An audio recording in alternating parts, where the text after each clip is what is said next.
Կիրակի ժամը 22-ին Սուրանկյան հերթական թողարկմանը դիտեք։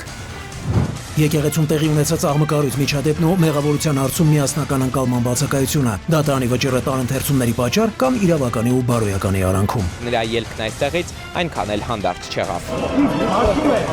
Հարված չկա։ Վարչապետի վրա հարձակումը նույնը ինչ երկրի վրա հարձակում։ Քաղաքացուն, ով կանգնած է, թիկնապան բռունցքով հարվածում է։ Ես կարծում եմ, որ ցանկացած այլ երկրում ավելի խիստ միջոցներ կլիներ։ Մի րոպե շուտ այդ երեխան պետքա գտնվեր ազատության մեջ։ Ապօրինի գույքի բռնագանձման գործընթացի խութերն ու ապացուցողական աղքատիկ բազան։ Արդյոք պետությունը ունի անհրաժեշտ ռեսուրսներ նախկին պաշտոնյաների գույքի ապօրինությունը ապացուցելու համար եւ ինչու են գործընթացը նույնացնում սեփականության վերաբաշխման հետ։ Այսպիսի թղթի կտորով կարելի էր մի հսկա գործարան սեփականաշնորհել։ Կապ չունի ինձ հետ, արգելիս։ Կաշառքավայրցրելի ենթադրաբարներ դրա շուրջ գույքը պետք է ուսումնասիրես, ոչ թե իր ամբողջ կյանքի ունեցվածքը։ 5 միլիոն դրամի պատճառով մի քանի միլիարդ դրամ պահանջում։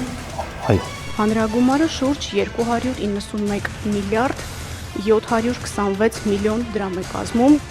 Մի քանի մեքենաներին բեռնատարի բախվելու բացառիկ կադրերն ու մեկ այլ մեքենայի վարորդի մեղքով դաշտում հայտնվածները, ինչ հանգամանքներում է մեքենայի սրահում հրդեհ ծագել եւ ինչպես են իրար բախված մեքենաները հայտնվել շինության տարածքում։ 3 վիրավոր, հա։ Ավտո չի մնացել։ Կարող է պայթի շարժվեք։ Բնության հերը անիծում են։ Տղեն ամացել։ Երկու որդուն եւ ամուսնուն կորցրած կնոջ խոստովանությունն ու գերեզմանատանը հանգստություն գտնողը, ինչպես է ուսումը մի կողմ թողած պայքարում հանուն ընտանիքի փրկության եւ որն է 10-ամյա երեխայի ստրեսի պատճառը։ Ասես մամի ես չտամեմ, չտապաուվեք։ Խոսք եմ տվել, որ տախանեմ պետք է չլացել։ Մի հատ կողել, պահել են կաթից բոլորին հասցրել է։ Ասես մամ, տվել ես տղետ, սրտի տակ է ինչան գրի ասի չէ։ Մամա էդիկ է։ Ցավոտ հարցերի պատասխանները կգտնենք միասին։